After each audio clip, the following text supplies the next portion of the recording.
여자로 태어난 게 죄입니까? 도대체 그게 무슨 죄입니까? 저는 태어났을 때부터 여자라고 부모에게 외면받았습니다. 아들이 아니라는 이유로 여자가 무슨 군대야? 돈 많은 남자 만나 시집이 나가. 애미 나이가 나서긴 어딜 나서? 나서지 말고 가만히 있으라! 28년을 그렇게 무시당하며 살았습니다. 이를 악물고 버티며 북조선 최연소 공수부대 장교가 된 한설이. 그런데 단 한 사람만은 달랐습니다. 지뢰밭에서 죽을 뻔한 저를 구해준 남자. 그는 대한민국 대위 계급의 적군이었습니다. 날 왜 구해준 거예요? 저는 적군인데. 가만히 둘 수가 없었습니다. 저도 왜 그랬는지 모르겠어요. 태어나서 처음으로 사람 취급을 받았습니다. 그리고 결심했습니다. 저 사람에게 가겠다고 탈북할 수 있는 방법이 하늘길밖에 없었습니다. 3000m 상공. 저는 뛰어내렸습니다. 목숨을 걸고 그를 다시 만난 그녀. 과연 그녀에겐 무슨 일들이 있었을까요? 낙하산 하나에 목숨을 건 여자의 감동적인 이야기. 지금 바로 시작합니다. 여자가 뭘 할 수 있겠어? 한설이는 평생 이 말을 들으며 살았습니다. 태어났을 때부터요. 1996년 겨울 함경북도 청진. 작은 단칸방에서 아이의 울음소리가 터져나왔습니다. 딸입니다. 건강한 딸이에요. 산파의 목소리에 아버지 한동수의 얼굴이 굳었습니다. 그는 아무 말도 하지 않았습니다. 여보, 미안해요. 아이를 낳은 어머니가 힘없이 말했습니다. 미안할 것 없소. 건강하면 됐소. 입으로는 그렇게 말했지만 아버지의 눈빛에는 실망이 가득했습니다. 며칠 후 동네 아낙들의 수군거림이 시작됐습니다. 한동순의 아들 못 낳았대. 쯧쯧, 대가 끊기겠네. 아들 없는 집이 무슨 집이야. 어머니는 그 말을 들을 때마다 고개를 숙였습니다. 아버지는 점점 말이 없어졌습니다. 갓난아기 설이는 아무것도 몰랐습니다. 자신이 태어난 것만으로도 죄가 되는 세상이라는 걸요. 설이가 겨우 돌이 지났을 때 북한 전역에 대기근이 덮쳤습니다. 고난의 행군. 수십만 명이 굶어 죽었습니다. 여보, 오늘도 배급이 없대요. 옆집 순이네 할머니가 돌아가셨다더군. 굶어서요? 아버지가 고개를 끄덕였습니다. 어린 설이는 어머니 품에 안겨 울었습니다. 배가 고파서 울었는지 무서워서 울었는지 본인도 몰랐습니다. 그 시절을 버텨낸 사람들은 강해질 수밖에 없었습니다. 설이도 마찬가지였습니다. 어린 나이에 이미 살아남는다는 것이 무엇인지 온몸으로 배웠습니다. 8살이 된 설이는 남달랐습니다. 학교 운동장에서 남자아이들과 씨름을 하고 있었거든요. 그것도 이기고 있었습니다. 아, 나, 그만 항복해. 항복? 설이가 방긋 웃으며 일어섰습니다. 주변 남자아이들이 웅성거렸습니다. 야, 한설이 진짜 무섭다. 쟤 진짜 여자 맞아? 우리보다 힘이 센데? 그때 담임 선생이 달려왔습니다. 한설이, 너 또 남자애들이랑 싸움질이야. 싸움이 아니라 씨름이에요, 선생님. 여자애가 무슨 씨름이야. 집에 가서 어머니한테 바느질이나 배워. 설이는 고개를 숙였습니다. 하지만 눈빛만은 꺼지지 않았습니다. 그날 저녁 어머니가 설이를 불러 앉혔습니다. 설이야, 선생님한테 혼났다면서? 왜 자꾸 남자애들이랑 어울려? 여자답게 좀 굴어. 엄마, 여자답게가 뭐예요? 뭐긴 뭐야. 조용히 얌전하게. 남자들 앞에서 나서지 않는 거지. 왜요? 왜 남자들 앞에서 나서면 안 돼요? 어머니가 한숨을 쉬었습니다. 이 세상이 그렇게 생긴 거야. 여자가 아무리 잘해봤자 인정 못 받아. 나는 달라질 거예요. 뭐? 나는 꼭 인정받을 거예요. 여자라도. 어머니는 그저 쓴웃음을 지을 뿐이었습니다. 14살이 된 설이는 소문난 운동 신동이 됐습니다. 달리기, 턱걸이, 팔굽혀펴기, 모든 종목에서 남학생들을 압도했습니다.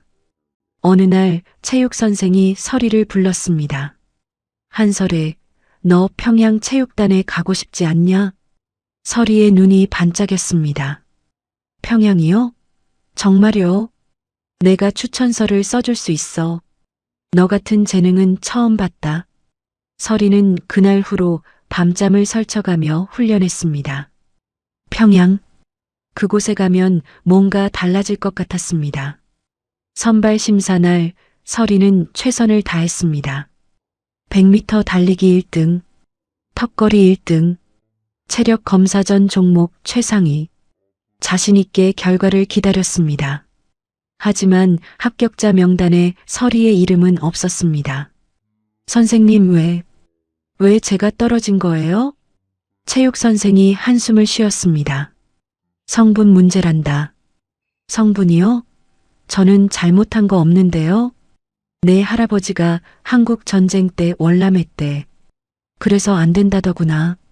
설이는 멍해졌습니다. 그리고 솔직히 말하면 심사관들이 그랬대. 뭐라고요? 여자애가 무슨 체육을 하냐고. 그 순간 설이의 세계가 무너졌습니다. 아무리 노력해도 소용없다는 것. 할아버지 때문에, 그리고 여자라서 태어날 때부터 족쇄가 채워져 있었다는 것을 깨달았습니다. 그날 밤 설이는 청진 바닷가에 앉아 울었습니다. 파도 소리에 묻혀 아무도 듣지 못할 곳에서 실컷 울었습니다. 왜 나는 안 돼? 제일 잘했는데, 제일 열심히 했는데. 그때 아버지가 다가왔습니다. 여기 있었구나. 아빠, 울지 마라. 아빠, 나 제일 잘했어요. 진짜로. 근데 왜 떨어졌대요? 아버지가 설이 옆에 앉았습니다. 세상이 원래 그래. 공평하지 않아. 그럼 어떡해요? 평생 이렇게 살아야 해요? 아버지는 대답하지 못했습니다. 아빠는 나 딸이라서 실망했죠? 내가 태어났을 때 아버지가 설이를 바라봤습니다. 한참을 말없이 바라보다가 입을 열었습니다. 미안하다. 알아요. 다 알아요. 동네 사람들이 뭐라고 하는지. 우리 집 아들 없어서 대가 끊긴다고. 설이야. 괜찮아요, 아빠. 나는 아들보다 더 잘할 거예요. 두고 보세요. 아버지의 눈에 눈물이 고였습니다. 너는 내 자랑이다. 진심이야. 그날 밤 설이는 결심했습니다. 무엇이든 해서 인정받겠다고. 여자라는 이유로 무시당하지 않겠다고. 18살이 된 설이는 고등중학교를 졸업했습니다. 졸업식 날 친구들은 저마다 미래를 이야기했습니다. 나는 방직 공장 배치됐어. 나는 농장이야. 너는? 나는 군대 가려고. 친구들이 놀라서 설이를 쳐다봤습니다. 군대? 여자가? 야, 너 미쳤어? 군대가 얼마나 힘든데. 알아. 하지만 군대에서는 성분 안 따지잖아. 실력으로 승부할 수 있어. 그래도 여자가 군대를 가? 아무도 못한다는 거 내가 해보려고. 친구들은 고개를 절레절레 흔들었습니다. 입대 전날 밤 설이가 짐을 싸고 있었습니다. 어머니가 방문 앞에 서서 딸을 바라봤습니다. 정말 가는 거야? 네. 여자가 군대 가면 고생만 해. 누가 시집 데려가겠어. 시집이 다가 아니에요, 엄마. 그럼 뭐가 다야? 이 세상에서 여자가 뭘 할 수 있다고 그래. 설이가 어머니를 똑바로 바라봤습니다. 엄마, 나는 달라지고 싶어요. 여자라서 못한다는 말 평생 듣기 싫어요. 군대에서라도 증명할 거예요. 나는 할 수 있다고. 어머니의 눈에 눈물이 고였습니다. 이 고집불통. 누굴 닮아서 이러니. 엄마 닮았죠. 어머니가 피식 웃었습니다. 그래, 가라. 근데 꼭 살아서 돌아와야 해. 알았어? 네, 엄마. 꼭 돌아올게요. 입대일 아침 청진역. 서리는 부모님과 함께 역에 나왔습니다. 아버지가 서리의 어깨를 잡았습니다. 서리야. 네, 아빠. 너는 우리 집안의 자랑이다. 잊지 마라. 아빠. 가서 내가 원하는 거 다 해봐라. 아들 없다고 걱정한 내가 바보였다. 너 같은 딸이 있는데. 서리의 눈에서 눈물이 흘렀습니다. 기차가 기적을 울렸습니다. 아빠, 엄마 다녀올게요. 꼭 인정받아서 돌아올게요. 서리는 기차에 올랐습니다. 창문 너머로 손 흔드는 부모님이 점점 작아졌습니다. 18살 한설이. 여자라는 족쇄를 끊어내기 위해 그녀는 군대로 향했습니다. 그곳에서 그녀를 기다리는 건 상상도 못했던 지옥 같은 훈련이었습니다. 신병훈련소에 도착한 첫날, 서리는 깨달았습니다. 여기도 다르지 않다는 것을요. 야, 저것 봐. 여자가 왔어. 여기 왜 온 거야? 길 잘못 들었나? 곧 울면서 나갈 거야. 내기할까? 남자 훈련병들의 수군거림이 사방에서 들려왔습니다. 서리는 못 들은 척했습니다. 이 정도는 익숙했으니까요. 6주간의 신병 훈련이 시작됐습니다. 새벽 5시 기상, 10km 구보, 팔굽혀펴기 100개, 턱걸이 30개, 장애물 통과, 사격 훈련, 남자들도 쓰러지는 훈련이었습니다. 교관들은 서리가 포기하길 기다렸습니다. 하지만 서리는 포기하지 않았습니다. 구보에서 1등, 체력 검정 전 종목 상위권, 사격도 우수한 성적. 6주가 지났을 때 교관이 서리를 불렀습니다. 한설이. 네, 교관 동지. 너 특수부대 선발 시험 볼 생각 없나? 서리의 심장이 쿵 뛰었습니다. 특수부대요? 공수부대. 낙하산 타고 적진에 뛰어내리는 부대야. 내 체력이면 해볼 만해. 가겠습니다.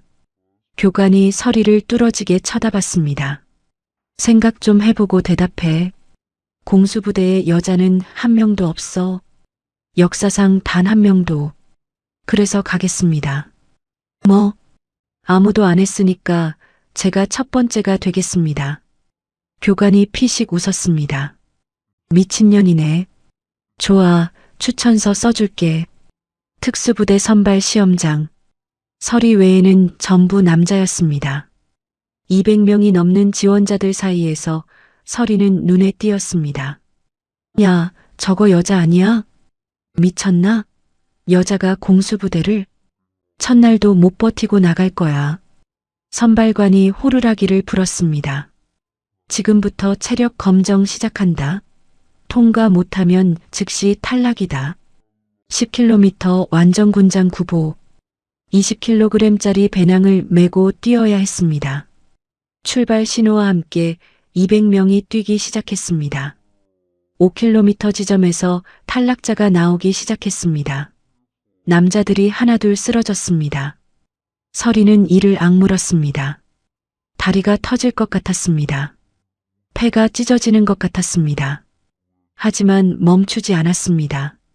여자라서 못한다는 말 평생 듣기 싫어요. 어머니에게 했던 말이 머릿속에서 맴돌았습니다. 결승선이 보였습니다. 서리는 마지막 힘을 짜냈습니다. 들어온 순서 37등, 200명 중 37등, 여자라서가 아니라 실력으로 통과한 것이었습니다. 선발관이 서리를 쳐다봤습니다. 한설이, 네, 합격이다. 그 순간 서리는 역사를 썼습니다. 북한군 창설 이래 최초의 여성 공수부대원이 탄생한 것이었습니다. 하지만 진짜 지옥은 그때부터 시작이었습니다. 공수부대 훈련소에 배치된 첫날, 선임들이 서리를 둘러쌌습니다. 야, 너 진짜 여자야?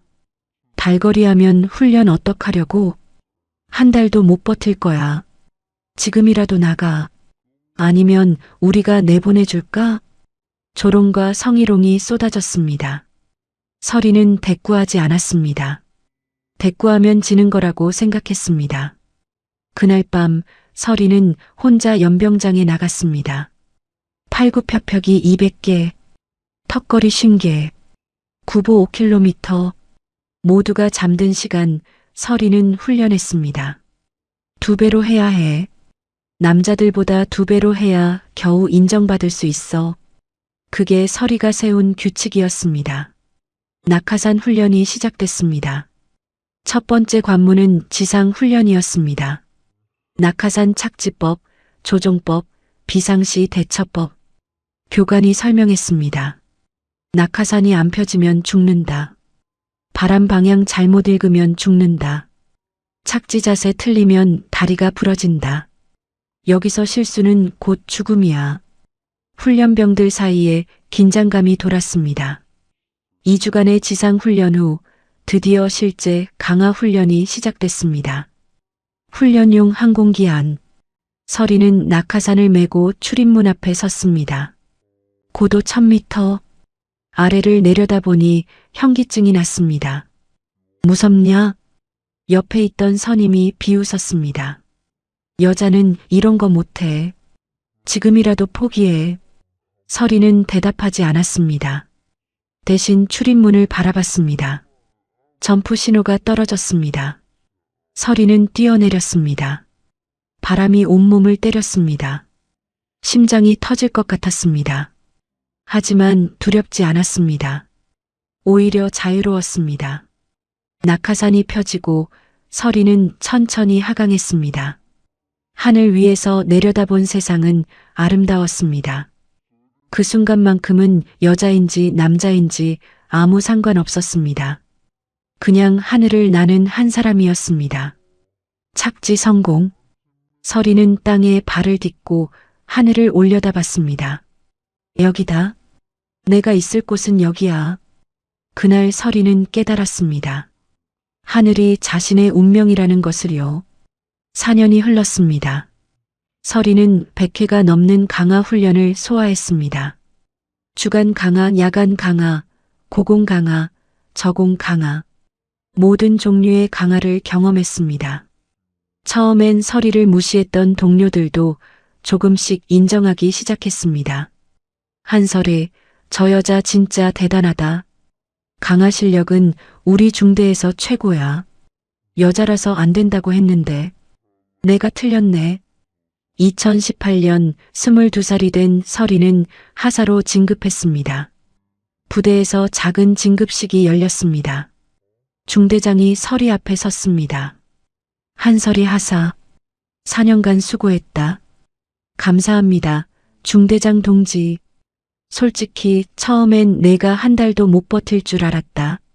내가 틀렸어. 중대장이 설이에게 격려했습니다. 넌 진짜 군인이다. 성별은 상관없어.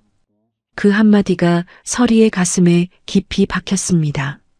4년간 흘린 땀과 눈물이 헛되지 않았다는 걸 느꼈습니다. 하지만 설이는 여기서 멈추지 않았습니다. 하사에서 부사관이 되었습니다. 설이는 더 높이 올라가고 싶었습니다. 장교가 되고 싶었습니다. 장교가 되면 여자도 진짜 인정받을 수 있을까? 설이는 장교 후보 시험을 준비하기 시작했습니다. 그리고 3년 후 설이는 또 한 번 역사를 쓰게 됩니다. 2021년 봄 평양 장교 임관식이 열리는 날이었습니다. 설이는 새 군복을 입고 거울 앞에 섰습니다. 어깨에 달린 소위 계급장이 눈에 들어왔습니다. 해냈다. 7년이었습니다. 신병훈련소에 들어온 지 7년. 그 긴 시간 동안 이를 악물고 버텼습니다. 그리고 드디어 해낸 것이었습니다. 북한군 창설 이래 최초의 여성 공수부대 장교. 한설의 소위. 임관식장에는 수백 명의 신임 장교들이 도열해 있었습니다. 그중 여자는 설이 단 한 명뿐이었습니다. 단상 위에서 장군이 훈시를 했습니다. 오늘부터 너희는 인민군의 장교다. 조국과 인민을 위해 목숨을 바쳐 싸워라. 충성! 수백 명의 함성이 울려 퍼졌습니다. 서리도 목청껏 외쳤습니다. 임관식이 끝나고 서리는 부모님께 전화를 걸었습니다. 아빠, 나 장교 됐어요. 전화기 너머로 아버지의 울먹이는 목소리가 들렸습니다. 그래, 우리 딸. 해냈구나. 정말 해냈어. 아빠 울어요? 안 울어. 안 운다. 분명히 울고 있었습니다. 서리도 눈물이 났습니다. 아빠, 내가 말했잖아요. 아들보다 더 잘할 거라고. 그래, 내가 맞았다. 아들 없다고 걱정한 내가 바보였어. 너 같은 딸이 있는데. 어머니도 전화를 받았습니다. 서리야, 정말이야? 우리 딸이 장교가 됐어? 네, 엄마. 진짜예요. 세상에. 내가 뭐라고 했었니? 여자가 뭘 할 수 있겠냐고 했었는데. 엄마, 이제 그런 말 안 해도 돼요. 그래, 엄마가 틀렸어. 우리 딸이 대단해. 정말 대단해. 전화를 끊고 서리는 한참을 울었습니다. 기뻐서 운 건지 서러워서 운 건지 자신도 몰랐습니다. 18년 동안 들었던 말들이 떠올랐습니다. 여자애가 무슨 씨름이야. 여자가 무슨 체육을 해. 여자가 군대를 가. 여자가 공수부대를. 그 모든 말들을 이겨낸 것이었습니다. 하지만 장교가 됐다고 해서 모든 게 달라지진 않았습니다. 부대에 복귀한 첫날 선임 장교들의 시선이 따가웠습니다. 저게 그 여자 장교래. 여자가 장교라니 세상 참 많이 변했네. 얼마나 버틸까? 내기할까? 서리는 못 들은 척했습니다. 익숙한 일이었으니까요. 그런데 한 사람이 유독 적대적이었습니다. 보위부 소속 김철민 소령이었습니다. 어느 날 김철민이 서리를 불러 세웠습니다. 한설의 소위. 네, 소령 동지. 김철민이 서리를 위아래로 훑어봤습니다. 불쾌한 눈빛이었습니다. 여자가 장교가 됐다고 우쭐대지 마라. 무슨 말씀이신지. 넌 그냥 선전용이야. 위에서 여자도 출세할 수 있다는 걸 보여주려고 너를 장교로 만든 거지. 실력으로 된 게 아니야. 서리는 이를 악물었습니다. 반박하고 싶었지만 참았습니다. 보위부 장교한테 대들면 어떻게 되는지 잘 알고 있었으니까요. 명심해. 여자가 출세하면 좋은 꼴 못 봐. 언젠가 내가 무너지는 걸 내 눈으로 볼 거야. 김철민은 그 말을 남기고 가버렸습니다. 서리는 혼자 주먹을 꽉 쥐었습니다. 실력으로 된 게 아니라고? 두고 봐라. 내가 증명할 테니까. 다행히 정만 있는 건 아니었습니다. 같은 부대에 리명이라는 여군이 있었습니다. 서리보다 2살 어린 하사였습니다. 명희는 서리를 처음 봤을 때부터 눈이 반짝거렸습니다. 소위 동지, 저 정말 소위 동지 존경해요. 뭐? 여자가 공수부대 장교가 되다니. 저도 소위 동지처럼 되고 싶어요. 서리는 당황했습니다. 자신을 존경한다는 사람은 처음이었거든요. 고맙긴 한데. 나 별거 아니야. 아니에요. 소위 동지는 우리 여군들의 희망이에요. 진짜로요. 명희는 순수했습니다. 서리가 힘들 때마다 옆에서 응원해줬습니다. 어느 날 저녁 둘이서 이야기를 나눴습니다. 소위 동지, 힘드시죠? 뭐가? 다 알아요. 남자 장교들이 뒤에서 뭐라고 하는지, 김철민 소령이 얼마나 괴롭히는지. 서리는 한숨을 쉬었습니다. 익숙해. 평생 이런 소리 들으면서 살았으니까. 그래도 억울하지 않으세요? 소위 동지는 실력으로 여기까지 온 건데. 억울하지. 당연히 억울해.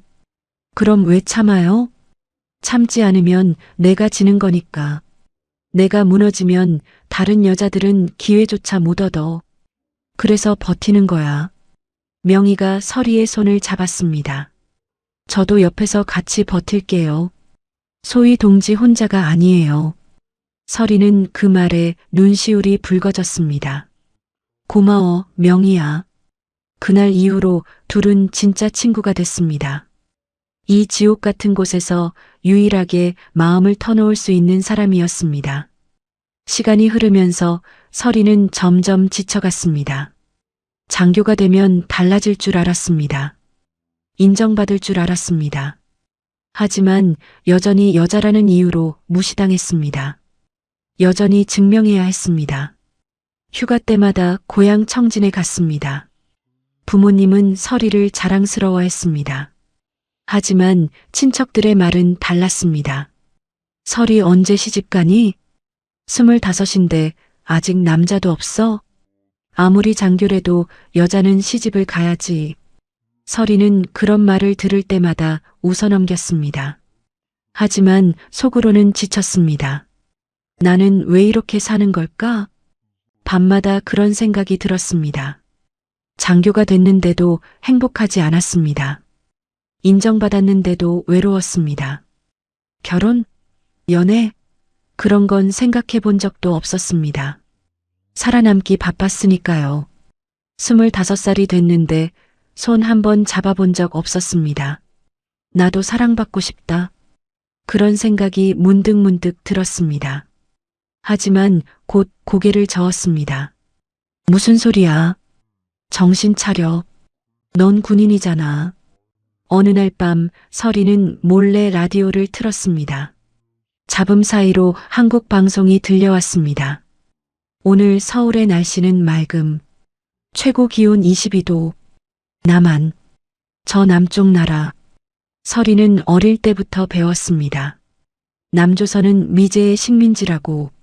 남조선 인민들은 굶주리고 있다고. 하지만 라디오에서 들려오는 남한은 달랐습니다. 이번 주 영화 관객 수 1위는 신제품 스마트폰 출시, 여성 사업가 인터뷰, 여성 사업가, 여자가 회사 사장을 한다고? 서리는 귀를 의심했습니다. 저 남쪽에서는 여자도 사장이 될 수 있다고? 그날 밤 서리는 잠을 이루지 못했습니다. 저쪽은 정말 다를까? 여자라고 무시 안 당하는 세상이 있을까? 그 생각이 머릿속을 떠나지 않았습니다. 2023년 여름, 서리에게 새로운 명령이 떨어졌습니다. 한설의 소위 판문점 경비대로 발령이다. 판문점, 남과 북의 경계선, 가장 긴장된 곳. 서리는 긴장했습니다. 왜 하필 자신을 판문점으로 보내는 걸까? 상급자가 설명했습니다. 위에서 결정한 거다. 여성 장교를 판문점에 배치해서 남조선에 메시지를 보내려는 거지. 무슨 메시지요? 우리 공화국에서도 여성이 대우받는다는 거. 넌 선전용이야. 또 선전용. 김철민 소령의 말이 떠올랐습니다. 넌 그냥 선전용이야. 실력으로 된 게 아니야. 서리는 입술을 깨물었습니다. 알겠습니다. 대답은 그렇게 했지만 속은 부글부글 끓었습니다. 2023년 9월 서리는 판문점으로 향했습니다. 그곳에서 서리를 기다리고 있는 건 운명을 바꿀 한 남자와의 만남이었습니다. 판문점. 서리는 처음으로 그곳에 발을 디뎠습니다. 남과 북을 가르는 군사분계선. 철조망 하나를 사이에 두고 두세 개가 마주보고 있었습니다. 저기가 남조선이다. 인수인계를 하던 선임 장교가 철책 너머를 가리켰습니다. 서리는 그쪽을 바라봤습니다. 불과 몇 미터 거리에 한국군 초소가 보였습니다. 가깝네요. 그래, 가깝지. 하지만 절대 넘을 수 없는 거리야. 저 철책 넘으면 즉시 사살이다. 명심해. 알겠습니다. 서리는 고개를 끄덕였습니다. 하지만 눈은 계속 철책 너머를 향해 있었습니다. 저 너머에는 어떤 세상이 있을까? 라디오에서 들었던 것처럼 정말 여자도 인정받는 세상이 있을까? 첫 순찰 임무가 시작됐습니다. 서리는 철책을 따라 걸으며 경계 근무를 섰습니다. 그때 철책 너머에서 한국군들이 보였습니다. 4~5명이 순찰을 돌고 있었습니다. 서리는 무심한 척 그쪽을 훑어봤습니다. 그중 한 명이 유독 눈에 들어왔습니다. 키가 크고 어깨가 넓은 남자였습니다. 180cm는 좋게 돼 보였습니다. 나이는 30 초반쯤 될까요? 그런데 이상했습니다. 그 남자도 서리를 보고 있었습니다. 눈이 마주쳤습니다. 서리는 황급히 시선을 돌렸습니다.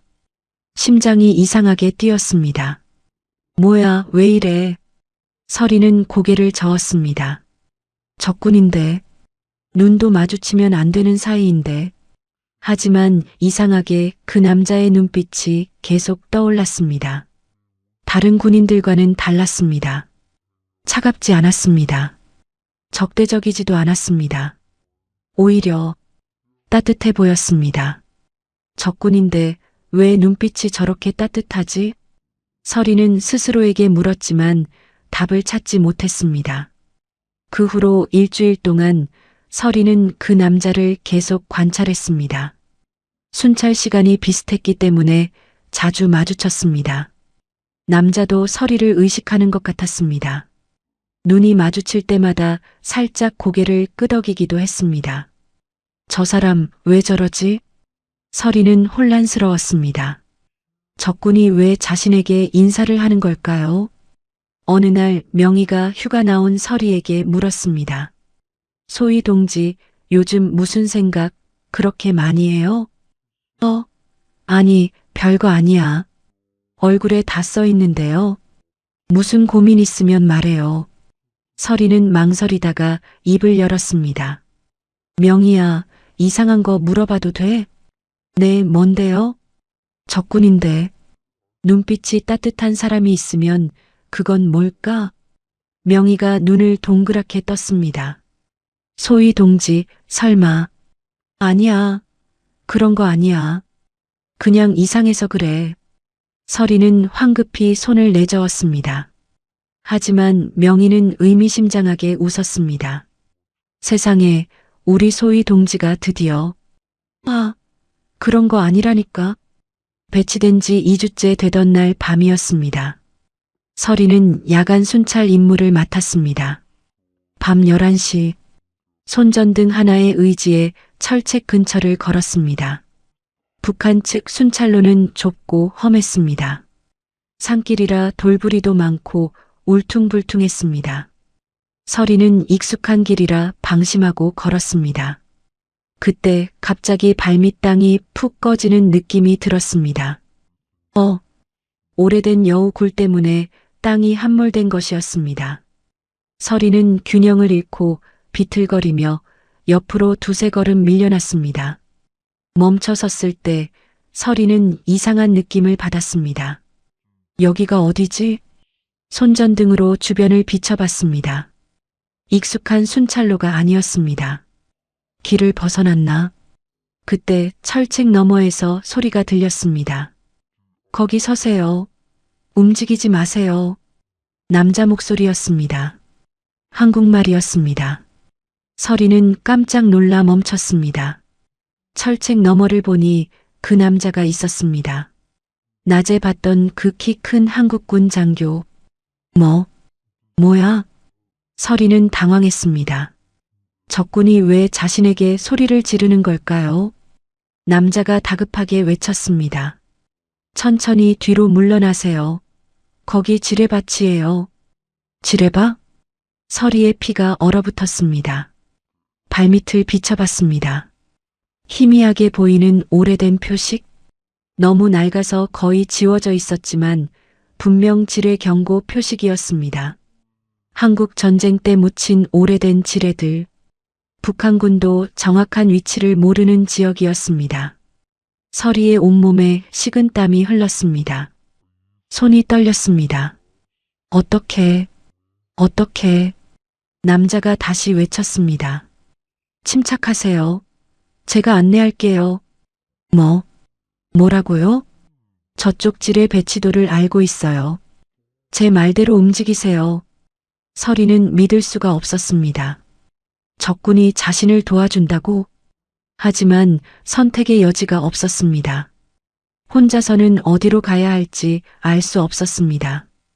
2걸음 뒤로 남자의 목소리를 따라 서리는 조심스럽게 뒤로 물러났습니다. 좋아요, 천천히. 왼쪽으로 1걸음. 서리는 왼쪽으로 1걸음 옮겼습니다.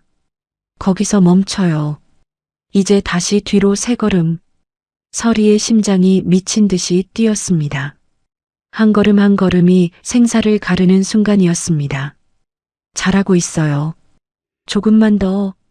남자의 목소리는 다급하면서도 침착했습니다. 5분이 지났습니다. 5분이 5시간처럼 느껴졌습니다. 좋아요. 이제 안전해요. 남자의 말에 서리는 그 자리에 주저앉았습니다. 온몸이 땀으로 젖어 있었습니다. 다리에 힘이 풀렸습니다.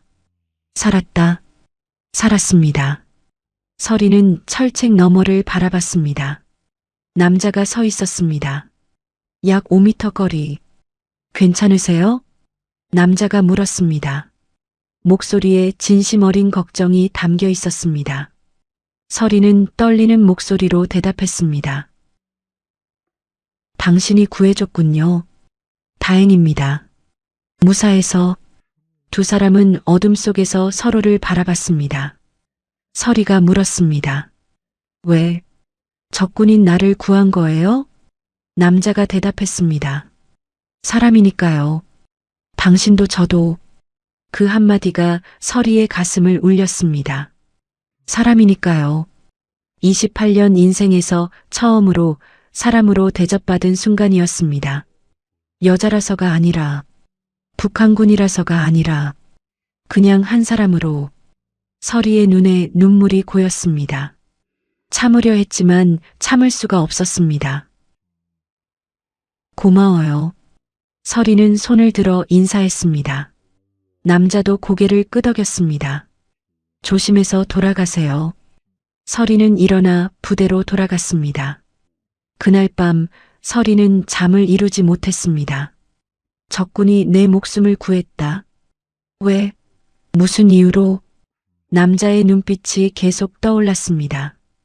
따뜻했던 그 눈빛. 사람이니까요. 그 말이 머릿속에서 맴돌았습니다. 평생 여자라는 이유로, 출신 성분이 나쁘다는 이유로 차별받으며 살았습니다. 그런데 이 사람은 아무것도 묻지 않았습니다. 그냥 구해줬습니다. 사람이니까. 저 사람, 대체 누구지? 서리는 알고 싶었습니다. 저 남자가 누구인지, 왜 그렇게 따뜻한 눈빛을 가졌는지. 다음 날부터 서리는 순찰을 돌 때마다 그 남자를 찾게 됐습니다. 남자도 서리를 기다리는 것 같았습니다. 멀리서 눈이 마주치면 살짝 고개를 끄덕였습니다. 서리도 고개를 끄덕여 답했습니다. 말은 하지 못했지만 그것만으로도 가슴이 뛰었습니다. 그의 이름은 최민수, 한국군 육군 대위, 33살. 서리는 아직 그의 이름도 모르고 있었습니다. 하지만 이미 그녀의 마음속에는 무언가가 싹트고 있었습니다. 지뢰밭 사건 이후 서리는 매일 그 남자를 찾았습니다. 순찰 시간이 되면 괜히 철책 쪽을 서성였습니다. 그가 나타나길 기다리면서요. 일주일이 지났습니다.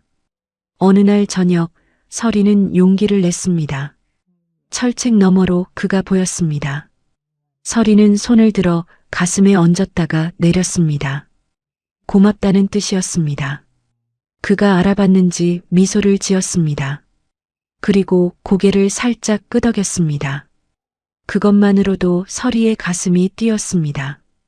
미쳤어, 한서리. 적군한테 이러면 안 되는 거잖아. 스스로를 타일렀지만 소용없었습니다. 눈이 저절로 그쪽을 향했습니다. 또 일주일이 지났습니다.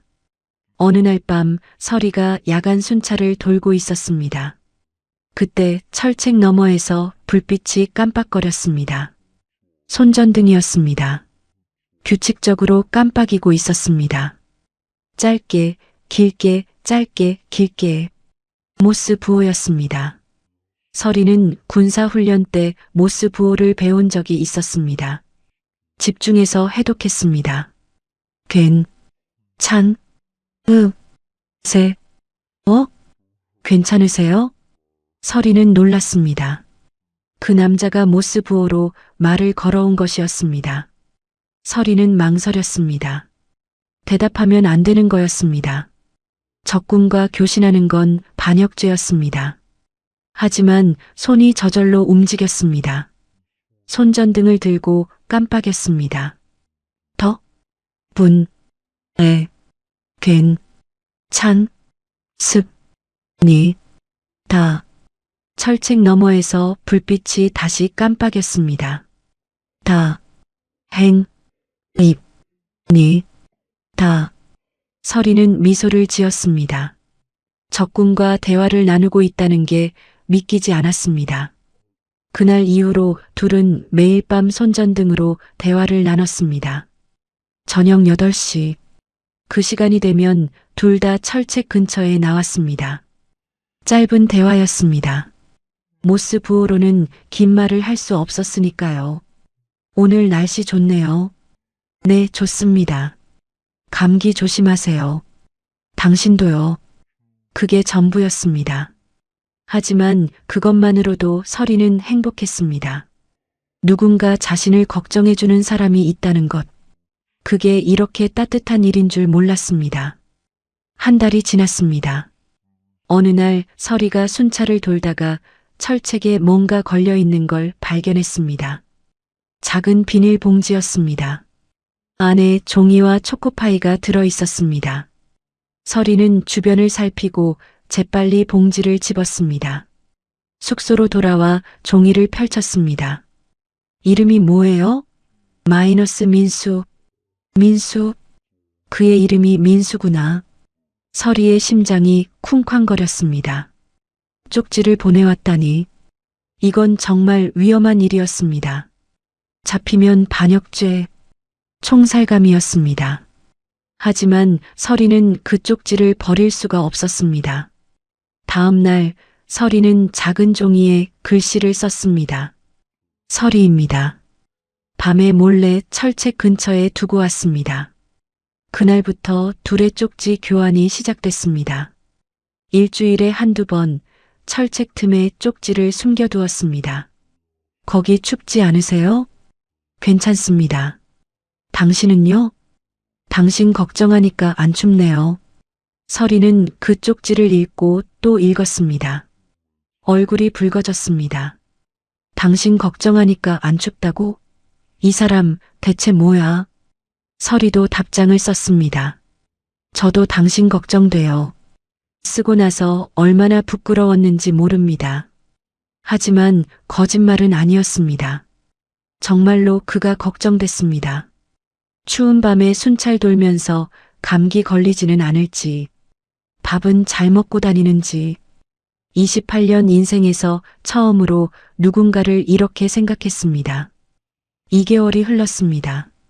12월의 어느 새벽, 서리는 결심했습니다. 직접 만나서 이야기하고 싶었습니다. 새벽 5시, 감시가 가장 약한 시간이었습니다. 서리는 몰래 철책 가까이 다가갔습니다.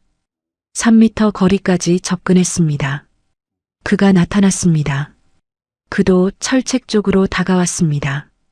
처음으로 가까이서 그의 얼굴을 봤습니다. 잘생겼습니다. 눈이 깊고 코가 오똑하고 입술이 단정했습니다. 무엇보다 눈빛이 따뜻했습니다. 그가 먼저 속삭였습니다. 한서리, 맞죠? 서리는 고개를 끄덕였습니다. 네, 최민수 대위님. 그날 정말 놀랐어요. 지뢰밭에 들어가서 당신이 아니었으면 전 죽었을 거예요. 다시는 그런 위험한 일 없었으면 좋겠어요. 서리는 가슴이 벅찼습니다. 이렇게 걱정해주는 사람이 있다니. 당신은 왜 군인이 되었어요? 서리가 물었습니다. 나라를 지키고 싶어서요. 당신은 인정받고 싶었어요. 여자라는 이유로 무시당하지 않으려고. 민수가 서리를 바라봤습니다. 그 눈빛에 연민과 존경이 담겨 있었습니다. 당신은 훌륭한 군인이에요. 성별과 상관없이. 그 말에 서리의 눈시울이 붉어졌습니다. 28년 인생에서 처음으로 진심 어린 인정을 받았습니다. 아버지도 어머니도 상관들도 해주지 않았던 말. 당신은 훌륭한 군인이에요. 성별과 상관없이. 여기서는 여자 군인 많아요. 다들 존경받고요. 민수가 말했습니다. 상상도 못해요. 그런 세상. 당신도 그런 세상에서 살 자격 있어요. 서리는 아무 말도 할 수 없었습니다. 목이 메었습니다. 그때 멀리서 발자국 소리가 들렸습니다. 가야 해요. 다음에 또 만나요. 민수가 재빨리 물러났습니다. 서리도 자리를 피했습니다. 부대로 돌아오는 길, 서리는 계속 그 말을 곱씹었습니다. 당신도 그런 세상에서 살 자격 있어요. 정말 그런 세상이 있을까요? 여자라고 무시 안 당하는 세상, 사람으로 존중받는 세상. 서리는 그런 세상에 가고 싶었습니다. 아니, 솔직히 말하면 그보다 더 간절한 게 있었습니다. 저 사람 곁에 있고 싶었습니다. 최민수, 자신을 처음으로 사람으로 봐준 사람, 처음으로 인정해준 사람. 서리는 깨달았습니다. 이건 그냥 고마움이 아니었습니다. 사랑이었습니다. 적군을 사랑하게 된 것이었습니다. 미쳤어, 한서리. 진짜 미쳤어. 서리는 스스로를 욕했습니다. 하지만 이미 돌이킬 수 없었습니다. 마음은 이미 철책 너머로 날아가 있었습니다. 2024년 새해가 밝았습니다. 서리와 민수의 새벽 만남은 계속됐습니다. 일주일에 두세 번 새벽 5시 철책 앞 3m 거리에서 둘은 속삭이듯 대화를 나눴습니다. 서리 씨, 새해 복 많이 받으세요. 민수 씨도요. 새해에는 좋은 일만 있길 바라요. 좋은 일이요? 이미 있는데요. 뭔데요? 당신을 만난 거요. 서리는 얼굴이 화끈거렸습니다. 이 사람은 왜 이렇게 말을 예쁘게 할까요? 민수 씨는 원래 이렇게 말을 잘해요? 아니요, 당신한테만요. 서리는 웃음이 났습니다. 적군과 이렇게 웃으며 대화하고 있다니. 세상 참 이상하게 돌아갔습니다. 1월이 지나고 2월이 됐습니다. 둘의 대화는 점점 깊어졌습니다.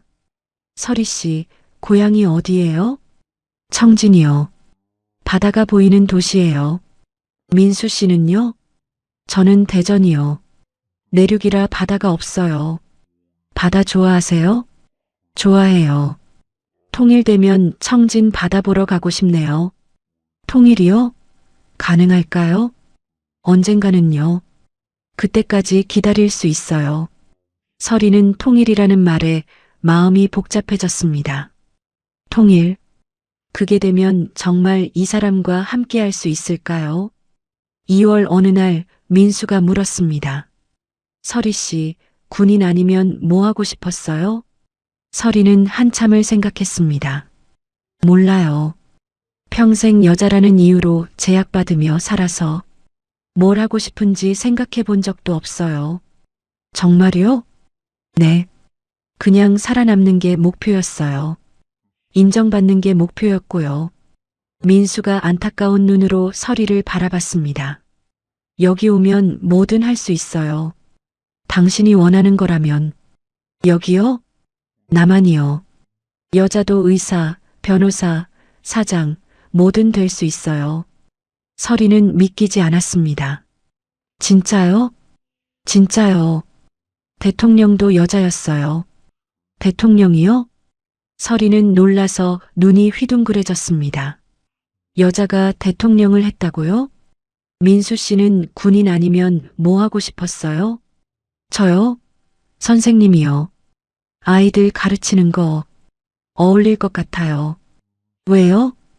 따뜻하니까요. 민수 씨는요? 민수가 웃었습니다. 그 웃는 얼굴이 너무 좋았습니다. 3월이 됐습니다. 어느 날 새벽 민수가 평소와 다르게 진지한 표정이었습니다. 설희 씨, 할 말이 있어요. 뭔데요? 저, 설희 씨 좋아해요. 설희의 심장이 멎는 것 같았습니다.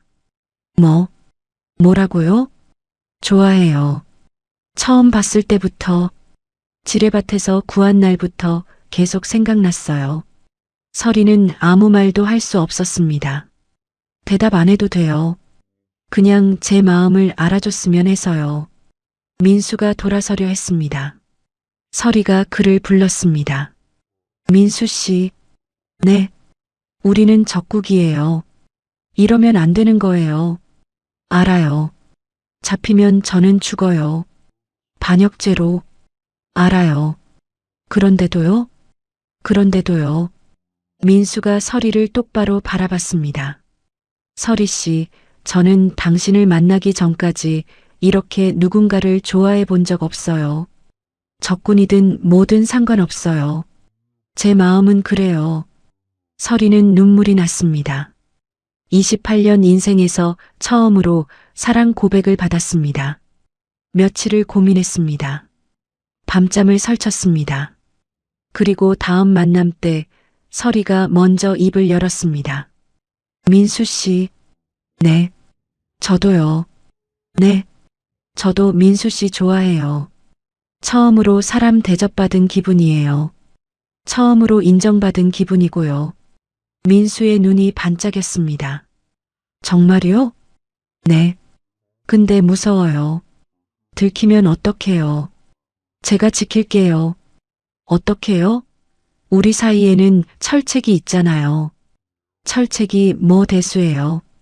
마음은 이미 넘어갔는데. 설희는 웃음이 났습니다. 이 사람은 정말 말을 예쁘게 했습니다. 민수 씨, 이게 정말 사랑인가요? 저도 처음이라 잘 모르겠어요. 근데 당신 생각만 하면 가슴이 뛰어요. 당신 안 보이면 불안해요. 이게 사랑 아니면 뭐겠어요? 설희는 고개를 끄덕였습니다. 저도 그래요. 민수 씨 생각만 해요. 하루 종일. 4월이 됐습니다. 둘의 대화는 더 깊어졌습니다. 더 대담해졌습니다. 설희 씨, 여기 와요. 우리 함께 살아요. 어떻게요? 불가능해요. 방법이 있을 거예요. 제가 기다릴게요. 민수 씨, 당신 진심이에요? 제 인생에서 이렇게 진심인 적 없었어요.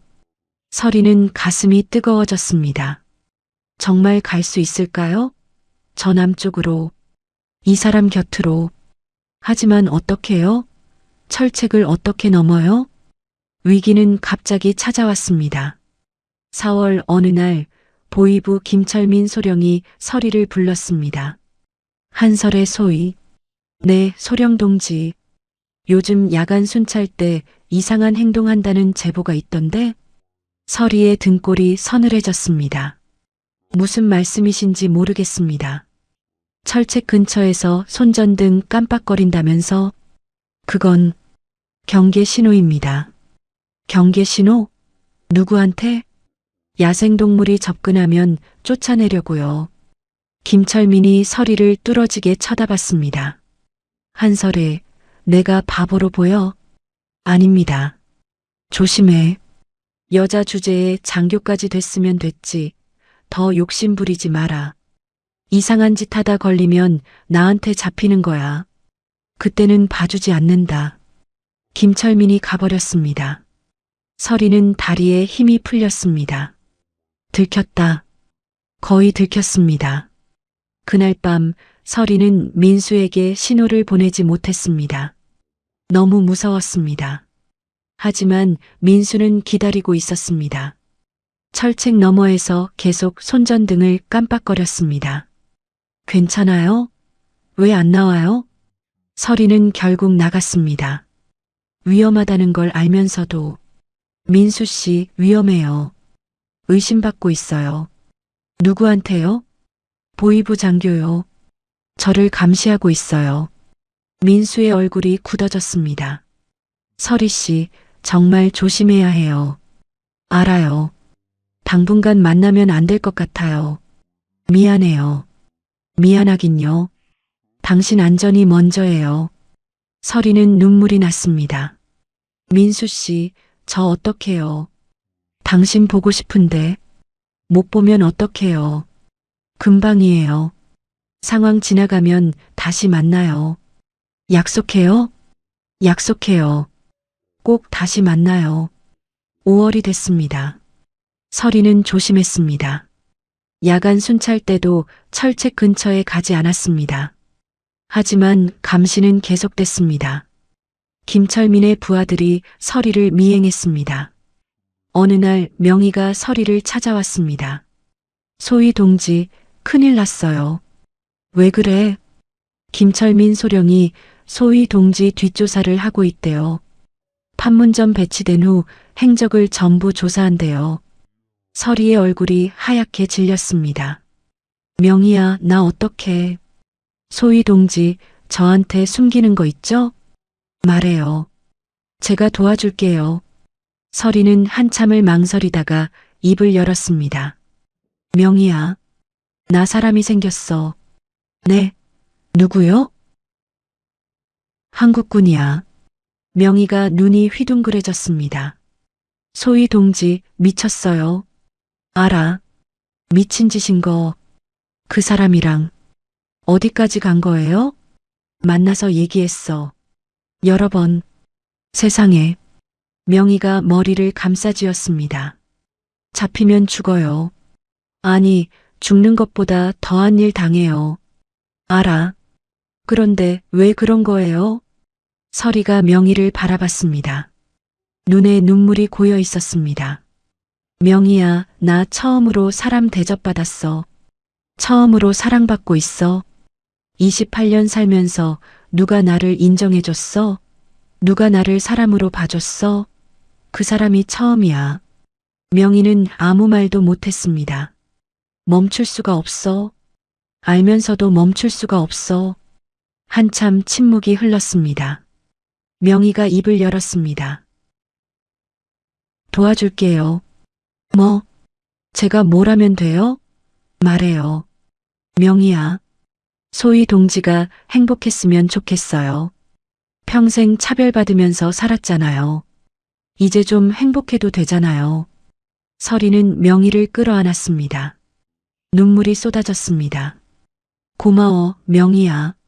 정말 고마워. 울지 마세요. 방법을 찾아봐요. 까치요. 이 지옥 같은 곳에서 유일하게 편이 되어주는 사람. 서리는 명희가 있어서 다행이라고 생각했습니다. 하지만 김철민의 그림자는 점점 가까이 다가오고 있었습니다. 시간이 얼마 남지 않았습니다. 6월이 됐습니다. 김철민 소령의 감시는 더욱 심해졌습니다. 어느 날 김철민이 서리를 직접 불러 신문했습니다. 한설의 소위 앉아. 네. 서리는 김철민 앞에 앉았습니다. 심장이 미친 듯이 뛰었습니다. 판문점 배치된 지 9개월 됐지? 네. 그동안 이상한 행동 많이 했더군. 무슨 말씀이신지. 야간 순찰 때 철책 근처 서성거린 거, 손전등 깜빡거린 거, 다 보고 받았어. 서리는 침착하려고 애썼습니다. 경계 근무 중에 있을 수 있는 일입니다. 그래. 그럼 이건 뭐야? 김철민이 책상 위에 뭔가를 던졌습니다. 종이 한 장이었습니다. 서리의 심장이 멎는 것 같았습니다. 쪽지였습니다. 민수가 보낸 쪽지. 거기 춥지 않으세요? 마이너스 민수. 이게 뭔지 설명해봐. 서리는 아무 말도 할 수 없었습니다. 남조선 놈이랑 쪽지 주고받았어? 이게 무슨 짓이야? 김철민이 책상을 쾅 내리쳤습니다. 대답해. 그건 반역이야. 이건 적군과 내통한 거라고. 서리의 머릿속이 하얘졌습니다. 끝났다. 다 끝났습니다. 지금 당장 체포해서 평양으로 압송해야 하는 거 알아? 근데 내가 왜 아직 안 그랬는지 알아? 서리가 김철민을 바라봤습니다. 증거가 부족해서야. 이 쪽지 하나로는 약해. 내가 직접 쓴 답장이 없거든. 서리는 안도의 한숨을 삼켰습니다. 자신이 쓴 쪽지는 민수가 다 가져갔습니다. 하지만 지켜보고 있어. 한 번만 더 걸리면 그때는 봐주지 않는다. 김철민이 서리 앞으로 얼굴을 들이밀었습니다. 여자가 출세하면 이 꼴이야. 남자한테 꼬리치고, 그것도 적군한테. 저는 그런 거 아닙니다. 닥쳐. 내가 직접 증거 잡을 테니까. 그때 내 꼴 좀 보자고. 김철민이 나가버렸습니다. 서리는 그 자리에 주저앉았습니다. 온몸이 떨렸습니다. 쪽지를 어디서 찾은 걸까요? 분명히 숨겨뒀는데 누군가 자신의 짐을 뒤졌다는 뜻이었습니다. 더 이상 시간이 없었습니다. 그날 밤 서리는 위험을 무릅쓰고 민수에게 신호를 보냈습니다. 위험해요. 곧 들킬 것 같아요. 민수가 달려나왔습니다. 서리 씨, 무슨 일이에요? 쪽지가 발각됐어요. 보이부가 알아요. 민수의 얼굴이 하얗게 질렸습니다. 지금 바로 넘어오세요. 제가 보호할게요. 넘어오라고요? 어떻게요? 방법을 찾아볼게요. 브로커든 뭐든. 서리가 고개를 저었습니다. 그건 시간이 너무 오래 걸려요. 저한테 시간이 없어요. 그럼 어떡해요? 서리는 한참을 생각했습니다. 그리고 입을 열었습니다. 방법이 하나 있어요. 뭔데요? 하늘이요. 하늘이요? 저는 7년간 하늘에서 뛰어내리는 훈련만 했어요. 그게 제가 가장 잘하는 일이에요. 민수가 서리를 바라봤습니다. 무슨 말인지 이해한 눈빛이었습니다. 설마 낙하산으로요? 네. 너무 위험해요. 다른 방법이 없어요. 땅으로는 못 가요. 지뢰밭이잖아요. 바다로도 못 가요. 너무 멀어요. 하지만 민수 씨, 저는 100번 넘게 뛰어내렸어요. 고공강화, 야간강화 다 해봤어요. 할 수 있어요. 민수는 아무 말도 못했습니다. 당신을 만나러 가는 건데 무섭지 않아요. 서리 씨, 기다려줄 수 있어요? 민수가 서리의 눈을 똑바로 바라봤습니다. 당연하죠. 평생이라도 기다릴게요. 7월, 서리는 치밀하게 계획을 세우기 시작했습니다. 먼저 다음 고공강화 훈련 일정을 파악했습니다. 9월 15일, 남쪽 접경지역 상공에서 야간 강화 훈련이 예정되어 있었습니다. 서리는 그 훈련에 자원했습니다. 한설의 소위가 야간 강화 훈련에 자원했다고? 상급자가 의아해했습니다. 네. 오랜만에 강화 훈련을 하고 싶습니다. 좋아. 너 같은 경력자가 빠지면 안 되지. 참가 허가한다. 첫 번째 관문은 통과했습니다. 다음은 비행 항로 분석이었습니다. 서리는 몰래 훈련 계획서를 입수했습니다. 비행 경로, 강화 지점, 고도가 적혀 있었습니다. 휴전선에서 가장 가까운 강화 지점을 계산했습니다. 강화 명령이 떨어지기 전에 뛰어내리면 남쪽으로 활공할 수 있었습니다. 문제는 타이밍이었습니다. 너무 일찍 뛰면 북한 영토에 떨어집니다. 너무 늦으면 다른 병사들과 함께 떨어집니다. 서리는 수십 번 계산했습니다. 여기다. 이 지점에서 뛰면 남쪽 강원도에 착지할 수 있어. 낙하산 장비도 점검했습니다. 주 낙하산, 예비 낙하산, 개폐장치, 모든 게 완벽해야 했습니다. 한 번의 실수가 죽음이었으니까요. 8월 서리는 마지막 휴가를 받았습니다. 고향 청진으로 갔습니다. 부모님은 여전히 그 작은 집에 살고 계셨습니다. 서리야 왔구나. 어머니가 반갑게 맞았습니다. 엄마, 아빠 잘 지냈어요? 그럼 잘 지냈지. 우리 딸이 장교니까 걱정 없어. 아버지가 웃었습니다. 서리는 부모님 얼굴을 오래 바라봤습니다. 주름이 많이 늘었습니다. 흰머리도 많아졌습니다. 가슴이 아팠습니다. 엄마, 아빠, 나 큰 훈련 있어요. 큰 훈련? 네. 성공하면 진급할 수도 있대요. 거짓말이었습니다. 하지만 진실을 말할 수는 없었습니다. 그래, 우리 딸 또 승진하는 거야? 아직 모르죠. 잘해야죠. 어머니가 설의 손을 잡았습니다. 우리 딸 뭘 해도 잘할 거야. 엄마가 믿어. 설이는 눈물이 날 뻔했습니다. 엄마, 아빠 그동안 감사했어요. 갑자기 왜 그래? 그냥요. 낳아줘서 감사하다고요. 아버지가 설이를 바라봤습니다. 설이야, 무슨 일 있어? 아니요. 아무 일도 없어요. 설이는 애써 웃었습니다. 그날 밤 설이는 부모님이 주무신 후에 오래도록 두 분 얼굴을 바라봤습니다. 마음속으로 작별 인사를 했습니다. 엄마, 아빠 용서하세요. 딸이 너무 이기적인가요? 하지만 딸도 사랑하고 싶어요. 사람답게 살고 싶어요. 언젠가 통일이 되면 꼭 다시 만나요. 그때까지 건강하세요. 눈물이 흘렀습니다. 이게 마지막 일 수도 있다는 걸 알았습니다. 다시는 부모님을 못 볼 수도 있다는 걸 알았습니다. 하지만 돌아갈 수 없었습니다. 이미 마음은 결정되어 있었습니다. 청진을 떠나기 전날 설이는 바닷가에 갔습니다. 14살 때 평양 체육단 탈락하고 울었던 그 바닷가. 파도 소리를 들으며 설이는 생각했습니다. 그때는 왜 나만 안 되냐고 원망했었지. 여자라서, 성분이 나빠서. 근데 이제는 알아. 여기서는 아무리 노력해도 안 되는 거였어.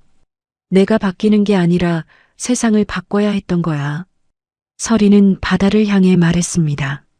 나 간다. 저 바다 건너 다른 세상으로. 거기서는 사람답게 살 수 있대. 여자라고 무시 안 당하는 세상이래.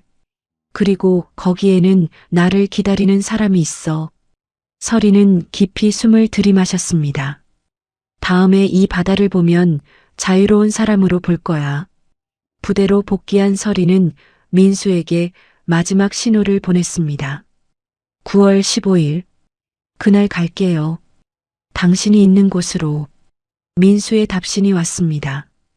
기다릴게요. 꼭 무사히. 사랑해요, 설이 씨. 설이는 떨리는 손으로 답장을 보냈습니다. 저도 사랑해요. 처음으로 사랑한다는 말을 주고받았습니다. 28년 인생에서 처음으로 설이는 하늘을 올려다봤습니다. 저 하늘을 날아서 갈 것이었습니다. 사랑하는 사람에게 자유가 있는 곳으로. 9월 15일까지 남은 시간 2주. 설이는 카운트다운을 시작했습니다. 2024년 9월 15일. 드디어 그날이 왔습니다. 설이는 새벽부터 눈을 떴습니다. 잠을 잘 수가 없었습니다. 오늘이 마지막이었습니다. 성공하면 자유, 실패하면 죽음. 둘 중 하나였습니다. 설이는 침대에 누워 천장을 바라봤습니다. 28년 인생이 주마등처럼 스쳐 지나갔습니다. 태어났을 때 실망했던 아버지 얼굴, 여자애가 무슨 씨름이야 했던 선생님, 여자가 무슨 체육을 해 했던 심사관, 여자가 공수부대를 했던 동료들, 평생 여자라는 이유로 무시당하며 살았습니다. 하지만 한 사람이 있었습니다.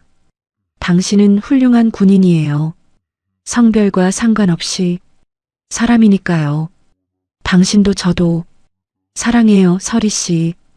최민수, 그 사람 때문에 여기까지 온 것이었습니다. 설이는 눈을 감았습니다. 오늘 당신에게 갈게요. 저녁 9시 비행장. 야간 강화 훈련에 참가하는 병사들이 집결했습니다. 설이도 그 사이에 있었습니다. 낙하산을 메고 헬멧을 쓰고 장비를 점검했습니다. 주 낙하산 정상, 예비 낙하산 정상, 개폐장치 정상, 모든 게 완벽했습니다. 심장이 미친 듯이 뛰었습니다. 한설의 소위, 뒤에서 목소리가 들렸습니다. 돌아보니 중대장이었습니다. 네, 중대장 동지. 오랜만에 강화 훈련이지? 긴장되나? 아닙니다. 괜찮습니다. 그래, 내 실력이면 문제 없겠지. 잘하고 와라. 감사합니다. 중대장이 지나갔습니다. 서리는 속으로 작별 인사를 했습니다. 안녕히 계세요, 중대장 동지. 그동안 감사했습니다. 밤 10시 인류신 수송기가 활주로를 달려 하늘로 솟아올랐습니다. 기내에는 20명의 강화 병력이 타고 있었습니다.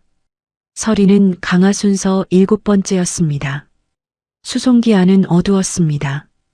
붉은 조명만 희미하게 켜져 있었습니다. 서리는 눈을 감았습니다. 7년간의 훈련이 떠올랐습니다. 처음 낙하산을 메고 뛰어내렸던 날. 너무 무서워서 다리가 떨렸습니다. 하지만 뛰어내린 순간 자유를 느꼈습니다. 하늘에서는 여자인지 남자인지 상관없었습니다. 그냥 하늘을 나는 한 사람이었습니다. 그래, 하늘은 나를 배신하지 않았어. 오늘도 하늘이 자신을 받아줄 거라고 믿었습니다. 40분이 지났습니다. 조종사의 방송이 울렸습니다. 강화 지점까지 10분. 서리의 심장이 더 빠르게 뛰기 시작했습니다. 지금부터가 진짜였습니다. 서리는 계산했습니다. 강화 명령이 떨어지기 5분 전에 뛰어야 했습니다. 그래야 남쪽으로 충분히 활공할 수 있었습니다. 시계를 봤습니다. 5분, 4분, 3분. 서리는 자리에서 일어났습니다. 옆에 앉았던 동료가 의아한 눈으로 봤습니다. 한설이, 아직 순서 아닌데? 서리는 대답하지 않았습니다. 비상도어 쪽으로 걸어갔습니다. 야, 한설이, 어디가? 동료들이 술렁거렸습니다. 서리는 비상개폐 레버 앞에 섰습니다. 심호흡을 했습니다. 그리고 레버를 잡아당겼습니다. 쾅! 화물도어가 강제로 열렸습니다. 굉음과 함께 바람이 기내로 쏟아져 들어왔습니다. 한설이, 미쳤어. 뭐 하는 거야? 동료들이 비명을 질렀습니다. 교관이 달려왔습니다. 즉시 멈춰. 이건 명령 위반이다. 하지만 서리는 이미 도어 앞에 서 있었습니다. 눈앞에 끝없는 어둠이 펼쳐져 있었습니다. 3000m 상공. 저 아래 어딘가에 민수가 있었습니다. 저 아래 어딘가에 자유가 있었습니다. 뒤에서 누군가 서리의 팔을 붙잡았습니다. 한설이, 당장 돌아와. 서리는 그 손을 뿌리쳤습니다. 그리고 외쳤습니다. 미안해요, 모두들. 동료들을 한번 돌아봤습니다. 나는 사랑하러 갑니다. 서리는 몸을 던졌습니다. 자유낙하가 시작됐습니다. 바람이 온몸을 때렸습니다. 귀가 찢어질 듯한 굉음이 울렸습니다. 숨을 쉴 수 없을 정도의 속도였습니다. 3000m, 2500m, 2000m, 고도계가 빠르게 내려갔습니다. 서리는 두렵지 않았습니다. 오히려 웃음이 났습니다. 나는 7년간 이것만 했어. 이건 내가 가장 잘하는 일이야. 1500m, 개폐 고도였습니다. 서리는 개폐 손잡이를 힘껏 잡아당겼습니다. 펑! 하얀 캐노피가 펼쳐졌습니다. 급격한 감속과 함께 어깨에 충격이 왔습니다. 하지만 성공이었습니다. 낙하산이 정상 작동했습니다. 서리는 하늘에 떠 있었습니다. 고요했습니다. 아까까지의 굉음이 거짓말처럼 사라졌습니다. 바람 소리만 들렸습니다. 서리는 방향을 조종했습니다. 남쪽으로, 남쪽으로. 저 아래 불빛들이 보였습니다. 나만의 불빛이었습니다. 서리의 눈에서 눈물이 흘렀습니다. 민수 씨, 나가고 있어요.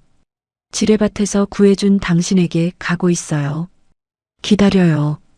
조금만 기다려요. 바람이 서리의 눈물을 닦아줬습니다. 서리는 계속 남쪽으로 활공했습니다. 얼마나 지났을까요? 지상이 점점 가까워졌습니다. 산이 보였습니다. 나무들이 보였습니다. 서리는 착지 지점을 찾았습니다. 나무 사이 작은 평지가 보였습니다. 저기다. 서리는 방향을 조절했습니다. 착지 자세를 취했습니다. 다리를 모으고 무릎을 살짝 굽히고 7년간 수백 번 해온 동작이었습니다. 땅이 다가왔습니다. 쿵! 서리는 땅을 굴렀습니다. 완벽한 착지였습니다. 서리는 땅에 엎드린 채 한동안 움직이지 못했습니다. 심장이 미친 듯이 뛰었습니다. 온몸이 떨렸습니다. 살았다. 서리는 일어나 주변을 둘러봤습니다. 어두웠습니다. 산속이었습니다. 여기가 어디일까요? 남한일까요? 북한일까요? 서리는 낙하산을 정리하고 남쪽으로 걷기 시작했습니다. 한 걸음 한 걸음 조심스럽게 30분쯤 걸었을까요? 저 앞에 불빛이 보였습니다. 손전등 불빛이었습니다. 서리는 멈췄습니다. 군인들이었습니다. 북한군일까요? 한국군일까요? 서리는 심장이 터질 것 같았습니다. 조금 더 가까이 다가갔습니다. 군복이 보였습니다. 한국군이었습니다. 서리는 두 손을 높이 들었습니다. 그리고 큰 소리로 외쳤습니다. 귀순, 귀순입니다. 총 쏘지 마세요. 병사들이 깜짝 놀라 총을 겨눴습니다. 거기서 움직이지 마. 서리는 그 자리에 멈춰 섰습니다. 손을 든 채로 저는 북한 인민군 공수부대 한설의 소위입니다. 귀순했습니다. 병사들이 서로 얼굴을 쳐다봤습니다. 뭐? 낙하산? 여자 장교? 진짜야? 한 병사가 무전기를 들었습니다. 본부, 귀순자 발생, 여성, 북한군 장교라고 합니다. 낙하산으로 왔다고 합니다. 무전기 너머로 놀란 목소리가 들렸습니다. 뭐라고? 낙하산으로? 서리는 그 자리에 주저앉았습니다. 더 이상 서 있을 힘이 없었습니다. 7년간 참았던 눈물이 터져나왔습니다. 성공했어. 살았어. 온몸이 떨렸습니다. 울음이 멈추지 않았습니다. 민수 씨, 나왔어요. 당신이 있는 곳으로. 지뢰밭에서 구해준 당신을 만나러 왔어요. 병사 한 명이 조심스럽게 다가왔습니다. 괜찮으세요? 다친 데는 없어요? 서리가 그 병사를 올려다봤습니다. 처음으로 적군이 아닌 사람으로 대접받네요. 서리는 또 울었습니다. 고마워요. 정말 고마워요. 멀리서 헬기 소리가 들려왔습니다. 서리는 하늘을 올려다봤습니다. 별이 가득했습니다. 같은 하늘인데 북한에서 보던 하늘과는 달랐습니다. 자유로운 하늘이었습니다. 나 해냈어. 서리는 웃으며 울었습니다. 나 진짜 해냈어. 합동신문센터. 서리는 2주간 조사를 받았습니다. 조사관이 물었습니다. 북한 여성 공수부대 장교. 전례가 없는데요? 제가 최초입니다. 낙하산으로 탈북한 것도 처음이고요. 네. 조사관이 서류를 넘겼습니다. 판문점 근무 중 한국군과 접촉했죠? 서리는 숨을 멈췄습니다. 네. 숨기지 않겠습니다. 최민수 대위 알죠? 예. 그분이 제 생명의 은인입니다. 지뢰밭에서 구해줬어요. 조사관이 고개를 끄덕였습니다. 그분이 이미 다 신고했습니다. 당신을 기다리고 있다고. 서리의 눈에서 눈물이 터졌습니다. 정말요? 저를요? 면회 신청도 했더군요. 며칠 후 면회실 문이 열렸습니다. 민수가 들어왔습니다. 철책도 없었습니다. 감시도 없었습니다. 3미터가 아닌 1미터 거리. 둘은 서로를 바라보며 멈췄습니다. 민수가 먼저 입을 열었습니다. 무사해서 정말 다행이에요. 당신 정말 기다렸군요. 약속했잖아요. 기다린다고. 서리의 눈물이 흘렀습니다. 지뢰밭에서 구해준 당신, 제 생명의 은인. 민수가 손을 내밀었습니다. 서리가 그 손을 잡았습니다. 철책 없이 처음 만지는 손이었습니다. 따뜻했습니다. 이제 안전해요. 여기서는 당신이 여자라서 차별받지 않아요. 당신 덕분에 사람이 됐어요. 처음부터 사람이었어요. 훌륭한 군인이고 용감한 여성이에요. 서리는 민수 품에 안겨 한참을 울었습니다. 2024년 11월 하나원 수료식. 서리가 소감을 발표했습니다. 저는 28년간 여자라는 이유로 차별받았습니다. 하지만 지뢰밭에서 한 사람이 저를 구해줬습니다. 적군이었지만 저를 사람으로 봐줬어요. 그분 덕분에 여기까지 왔습니다. 이제 저는 자유롭습니다. 박수가 쏟아졌습니다. 하나원 수료 후 서리는 서울에 작은 방을 얻었습니다. 처음으로 혼자 사는 집이었습니다. 처음으로 자유로운 공간이었습니다. 그리고 처음으로 누군가를 기다리는 설렘이 있었습니다. 토요일 아침, 서리는 거울 앞에 섰습니다. 옷을 3번이나 갈아입었습니다. 이게 뭐야, 한설이. 28년 동안 옷 고르는데 1분도 안 썼으면서 혼잣말을 하다가 피식 웃었습니다. 오늘은 민수와의 첫 데이트였습니다. 철책 없이, 감시 없이 떳떳하게 만나는 첫날이었습니다. 약속 장소는 한강공원이었습니다. 서리가 먼저 도착해서 기다리고 있었습니다. 두리번거리는데 저 멀리서 민수가 걸어왔습니다. 군복이 아닌 사복 차림이었습니다. 청바지에 흰 셔츠. 서리는 심장이 멎는 것 같았습니다. 저 사람이 나를 구해준 사람이구나. 저 사람이 나를 사랑한다고 했던 사람이구나. 민수가 다가와 웃었습니다. 오래 기다렸어요? 아니요. 방금 왔어요. 거짓말이었습니다. 30분 전부터 와 있었습니다. 서리 씨, 오늘 예쁘네요. 뭐가 예뻐요? 그냥 평범한 옷인데. 옷 말고요. 서리 씨가요. 서리는 얼굴이 빨개졌습니다. 28년 인생에서 예쁘다는 말을 처음 들었습니다. 둘은 한강을 따라 걸었습니다. 사람들이 자전거를 타고 강아지를 산책시키고 돗자리를 펴고 앉아 있었습니다. 서리는 신기했습니다. 민수 씨, 여기 사람들 왜 이렇게 여유로워요? 원래 그래요. 주말이니까. 북한에서는 상상도 못했어요. 이렇게 아무것도 안 하고 쉬는 거. 이제 서리 씨도 이렇게 살 수 있어요. 민수가 설의 손을 잡았습니다. 따뜻했습니다. 철책 너머로 처음 잡았던 그 손. 이제는 아무도 말리지 않았습니다. 둘은 벤치에 앉았습니다. 한강 물이 반짝거렸습니다. 서리가 물었습니다. 민수 씨, 그날 왜 저를 구해준 거예요? 진짜 이유요. 말했잖아요. 사람이니까. 그것만으로 적군을 구해요? 자기도 위험한데? 민수가 잠시 생각하더니 입을 열었습니다. 솔직히 말하면요. 처음 서리 씨 봤을 때 느낌이 왔어요. 무슨 느낌이요? 저 사람은 나랑 비슷하다. 뭔가 외로워 보인다. 그런 느낌이요. 서리는 민수를 바라봤습니다.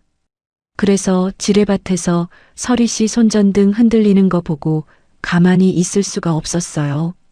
저 사람 죽으면 안 된다. 그 생각밖에 안 났어요. 민수 씨. 그리고 알았어요. 이건 운명이다.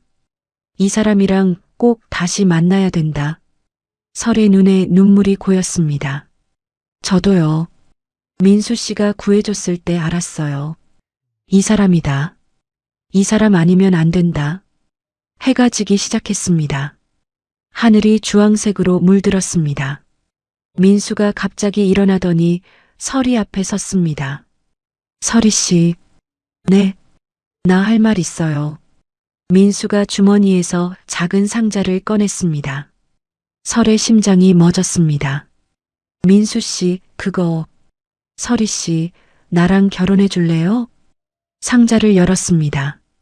작은 반지가 들어 있었습니다. 비싼 건 아니에요. 월급 모아서 산 거라. 민수 씨, 나는 설이 씨 처음 봤을 때부터 좋아했어요. 지뢰밭에서 구하고 더 좋아졌어요. 쪽지 주고받으면서 확신했어요. 이 사람이랑 평생 살고 싶다고. 민수 눈에도 눈물이 고여 있었습니다. 3000m에서 뛰어내린 설이 씨. 나한테 오려고 목숨 걸었잖아요. 나도 설이 씨한테 목숨 걸게요. 평생. 설이는 울었습니다. 28년간 차별받고 무시당하고 사람 취급 못 받으며 살았습니다. 그런데 지금 누군가가 자신에게 평생을 약속하고 있었습니다. 민수 씨, 대답해줘요. 나랑 결혼해 줄래요? 설이가 고개를 끄덕였습니다. 네. 진짜요? 네. 할게요. 결혼. 민수가 설이를 끌어안았습니다. 둘 다 울었습니다. 한강 노을이 두 사람을 비추고 있었습니다. 민수가 반지를 설의 손가락에 끼워줬습니다. 설이는 반지를 한참 바라봤습니다. 예쁘다. 설이 씨 손이 더 예뻐요. 아, 진짜. 자꾸 그런 말하면 어떡해요. 사실인데 어떡해요. 둘은 웃었습니다. 집으로 돌아가는 길. 민수가 물었습니다. 설이 씨, 결혼하면 뭐 하고 싶어요? 뭐 하고 싶냐고요? 네. 뭐든요. 설이는 생각했습니다. 평범하게 살고 싶어요. 평범하게요? 네. 아침에 일어나서 밥 먹고 출근하고 저녁에 민수 씨 만나고 주말에 같이 데이트하고 그런 평범한 거요. 그게 꿈이에요? 네. 저한테는 그게 꿈이에요. 평범한 게 제일 어려웠거든요. 민수가 설의 손을 꼭 잡았습니다. 그 꿈 내가 꼭 이뤄줄게요. 매일 평범하게, 매일 행복하게. 설이는 하늘을 올려다봤습니다. 별이 하나둘 떠오르고 있었습니다. 민수 씨, 네. 저 하늘에서 뛰어내릴 때 무서웠는지 알아요? 무서웠겠죠. 당연히. 아니요. 안 무서웠어요. 진짜요? 네. 민수 씨한테 가는 거니까. 무섭지 않았어요. 오히려 행복했어요. 민수가 설이를 바라봤습니다. 그리고 지금이요. 지금이 더 행복해요. 그때보다 100배, 1000배. 설이 씨, 고마워요, 민수 씨. 저를 사람으로 봐줘서, 저를 사랑해줘서. 민수가 설이를 다시 안았습니다. 고마운 건 나예요. 내 인생에 와줘서, 하늘에서 내려와줘서. 둘은 한참을 그렇게 서 있었습니다. 서울의 밤바람이 불어왔습니다. 설이는 생각했습니다. 1년 전만 해도 상상도 못했다고. 철책 너머로 쪽지 주고받던 사람과 이렇게 서울 한복판에서 안겨 있을 줄은. 적군이었던 사람과 결혼을 약속할 줄은. 민수 씨, 응? 우리 행복하게 살아요. 당연하죠. 아들 낳으면 민수 씨 닮게 해요. 딸 낳아도 돼요. 설이 씨 닮은 딸. 딸이요? 네. 설이 씨처럼 강하고 용감한 딸. 좋잖아요. 설의 눈에 또 눈물이 고였습니다. 딸이어도 괜찮아요? 당연하죠. 아들이든 딸이든 우리 아기면 다 좋아요. 설이는 웃으며 울었습니다. 태어났을 때부터 딸이라서 구박받았던 자신. 그런데 이 사람은 딸도 좋다고 했습니다. 설희 씨 닮은 딸이면 좋다고 했습니다. 고마워요. 진짜 고마워요. 서울의 밤이 깊어갔습니다. 두 사람은 손을 잡고 걸었습니다. 철책도 없고 감시도 없고 두려움도 없는 길을 설희는 알았습니다. 이게 자유라는 것을, 이게 사랑이라는 것을, 이게 행복이라는 것을. 하늘에서 뛰어내린 그날 설희는 자유를 찾았습니다. 그리고 오늘 설희는 평생의 사랑을 약속받았습니다. 여자로 태어난 게 죄입니까? 아닙니다. 설희는 이제 압니다. 여자로 태어난 건 죄가 아니라는 것을, 사랑받을 자격이 있다는 것을, 행복해도 된다는 것을, 그걸 알려준 사람. 최민수, 지뢰밭에서 만난 생명의 은인. 이제는 평생의 반려자. 설희와 민수는 그렇게 새로운 하늘 아래서 새 출발을 했습니다. 두 사람의 이야기는 이제 시작입니다. 안녕하세요. 인생 어울림입니다. 이번 영상 즐겁게 시청하셨는지요? 항상 응원해주시는 구독자님들 정말 감사드립니다. 더 좋은 영상으로 곧 다시 찾아뵙겠습니다. 인생 어울림 드림.